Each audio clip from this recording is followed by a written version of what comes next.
Hey guys, Joe here from JCS-Charting. Welcome to another market update. Happy New Year, first of all. And last time we talked about volume at DAX, and this chart here shows in particular the upside-downside volume over the last year. And I have marked here the last two occasions where upside volume was dominating by quite a lot for over a period of 3 months. Here we had a period of 2.5 months, and DAX rallied over 3,000 points. And after these April lows, we saw a rally of 4,500 points. Now we are seeing similar readings. DAX has now that dominance of upside volume for 1.5 months, and DAX has rallied since then. Nothing really near these rallies we have seen of last year, but if that upside volume holds now this momentum up, we could see, or this rally has potential for another 1,500 points as a minimum. Let's hop into my charts and let's have a look at different indicators.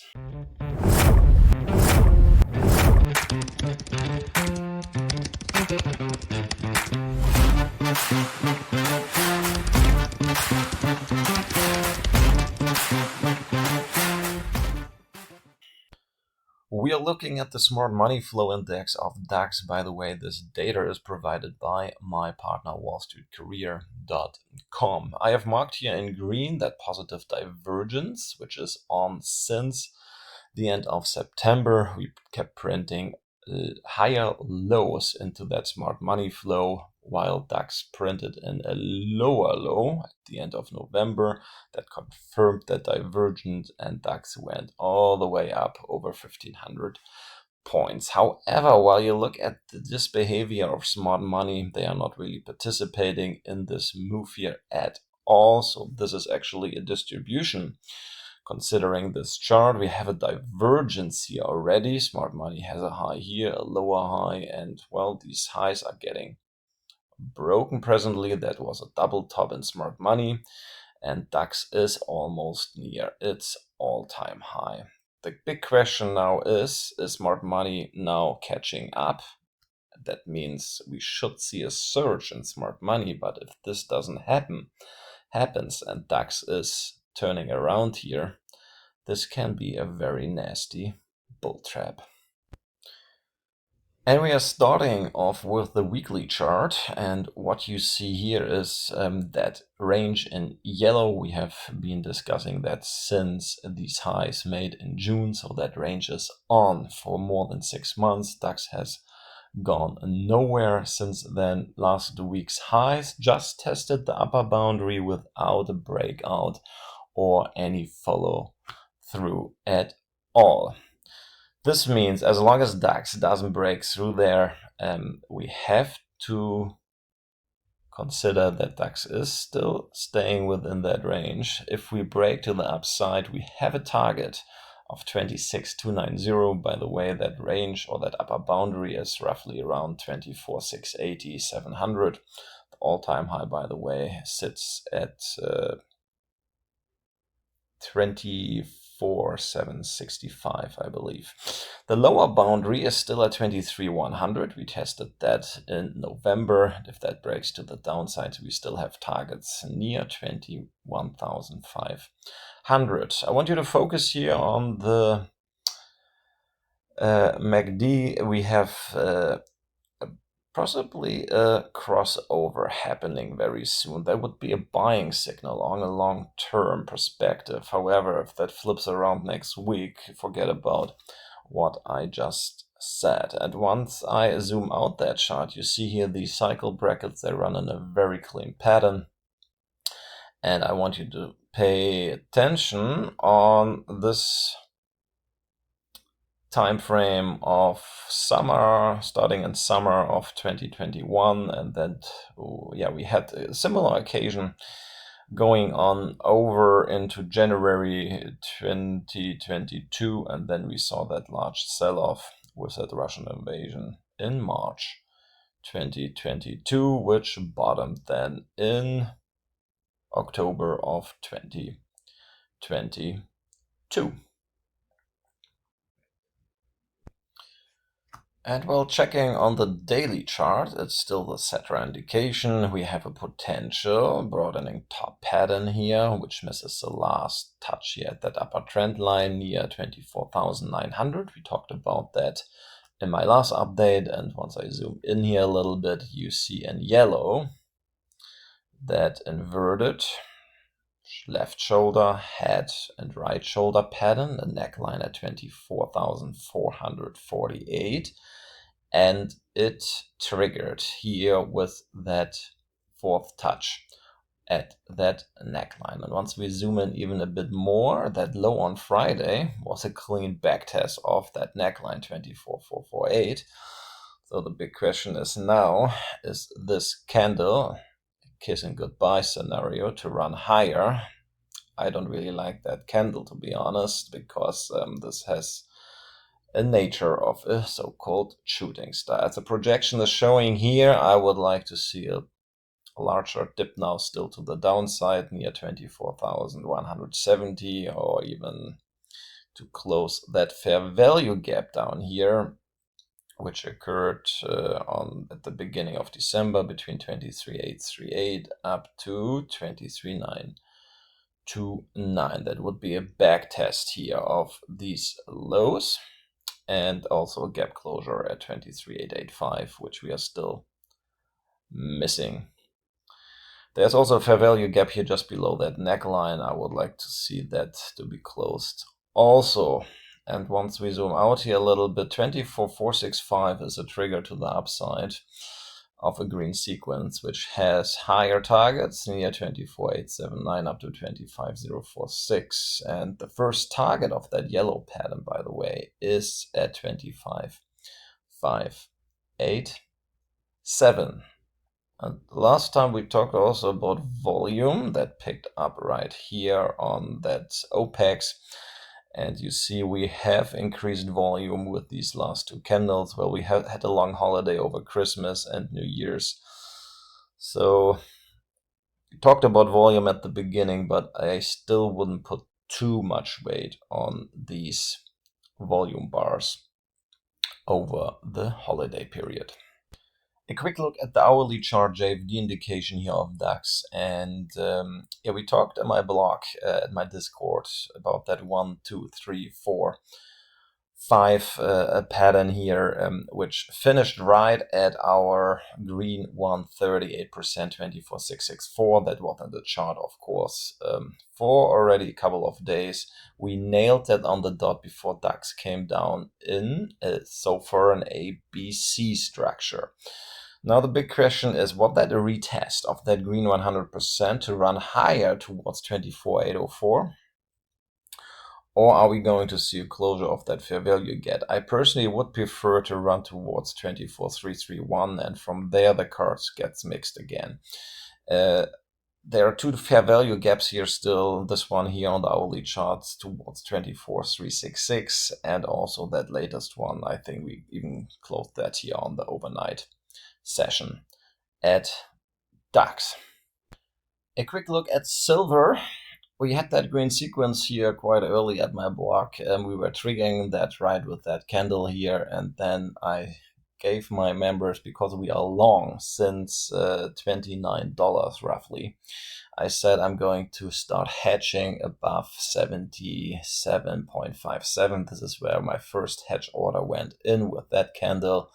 And I said I'm going to build that up for a short position at 83.048, and this is what happened. My order got picked up here, and now they are running in great profits. This one here is in profit, and this one here is securing my long-term calls at silver. And as you see, that projection is still suggesting we run lower.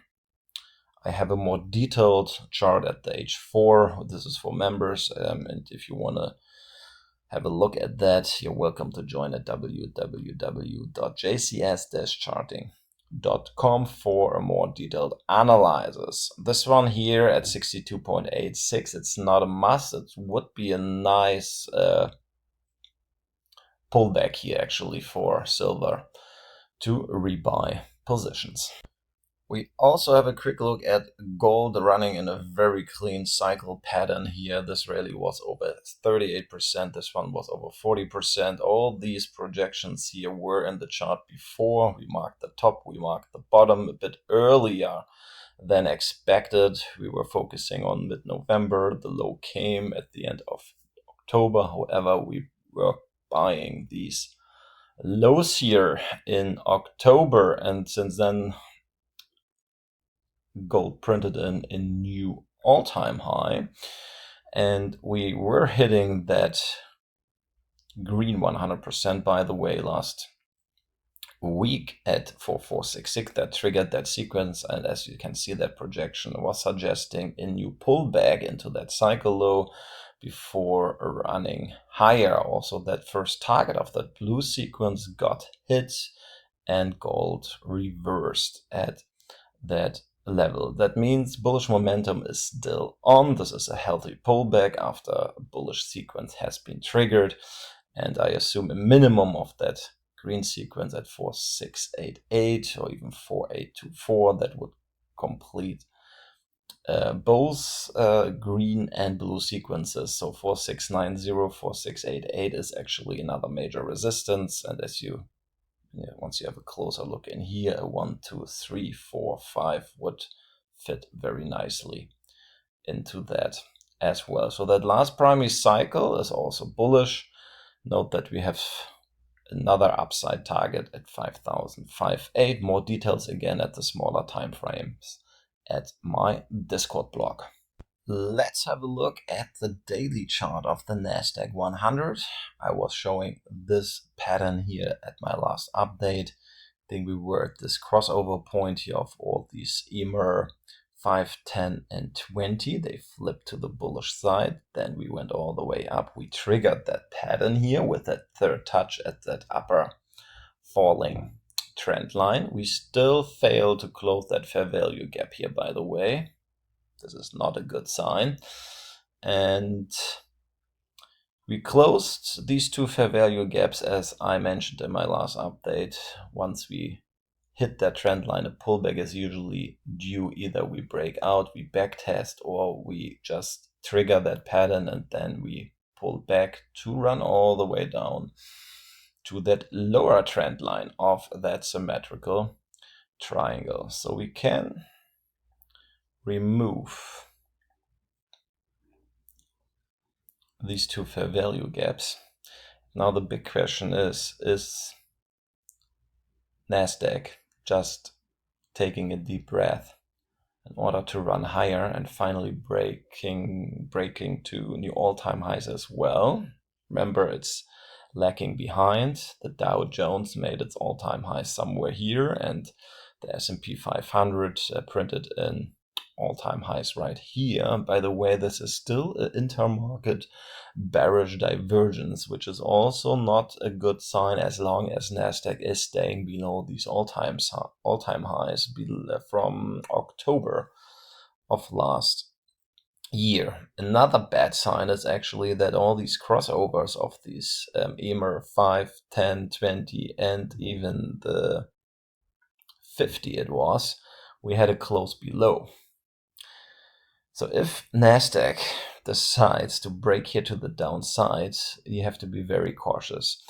Presently, this is just a fake out here, and these triangles, they like to fake to either side before they decide to what direction they want to move. Remember, price is contracting here within that triangle. That means momentum is building up, but we don't know the direction yet.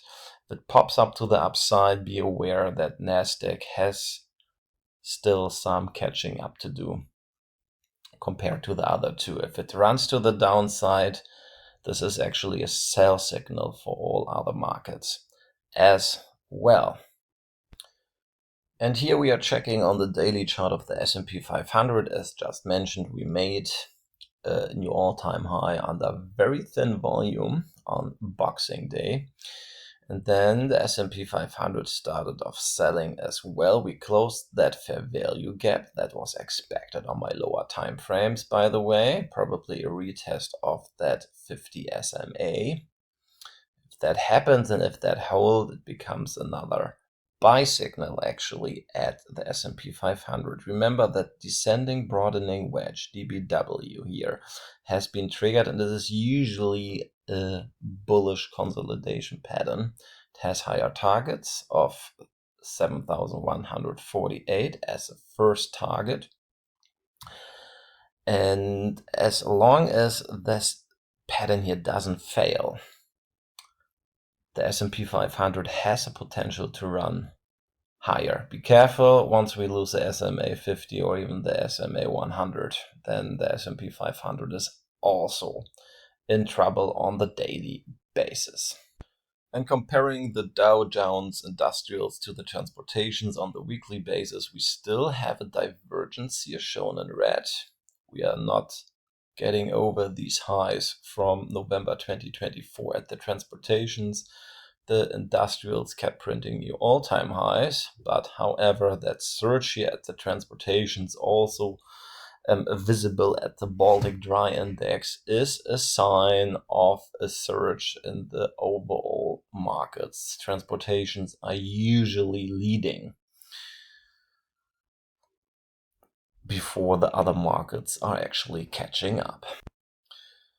And last but not least, this is here my Discord, and if you want to be part of that, you're welcome to join via my website at www.jcs-charting.com. There's also a German translation on that site, and you can book there 2 packages, a basic package, which includes the DAX and the American indexes, and then you have an advanced package, and then it looks more or less something similar to this here. You get onto a welcome page, there's an introduction video, and then you have several chapters on trading psychology. You have my Gamma OI volume reports. This is a new feature here, the DAX VIX alerts. It tracks volume and options on the S&P and the VIX, and it gives us a signal whenever there are unusual high volumes on that. I'm setting up the same here for the DAX. This one is not ready yet. There's a JCS target calculator, a macro calendar, my trading setups, and you find also that indicator report, basically data from Wall Street Courier. I analyze here for my members, several time frames at each index and so on. Members ask for stock analysis. We recently just updated Tesla, Nike, and Sotus, and several updates also on gold, Bitcoin, you name it, on request, and I do it. Yeah, that's about it for today. I hope you enjoyed this one. Hit the like button, leave me a nice comment, and join our blog. And I see my members tomorrow on Monday. Have a nice remaining Sunday evening.